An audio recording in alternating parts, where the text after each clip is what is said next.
স্ক্ৰীনত দেখা ভিডিঅ'টো উত্তৰ প্ৰদেশৰ নয়ডাৰ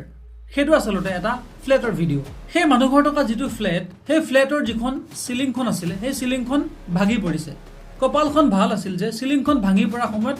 সেই ঠাইখিনিত কোনো নাছিলে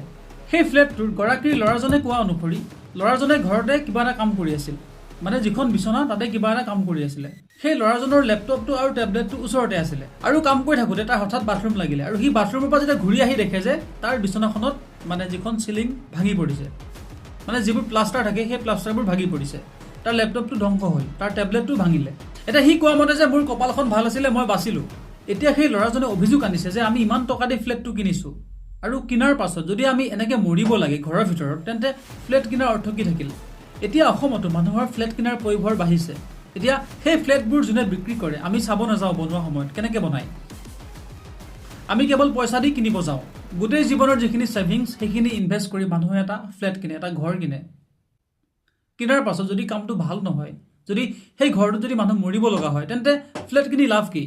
সেইকাৰণে ফ্লেটবোৰ কিনাৰ আগত 100বাৰ চিন্তা কৰক আচলতে মই কিনা ফ্লেটটো ভাল হয় নে নহয় কাৰণ আজিকালি মানুহে পইচাৰ কাৰণে যিকোনো কাম কৰে আপুনি কিনা ফ্লেটটো ভালকৈ বনাইছে নে নবনাইছে সেইটোতো আপুনি গম নাপায় আপুনি কেৱল পইচা দি কিনিছেহে এইটো ভিডিঅ'ৰ পৰা আমি কি শিকা উচিত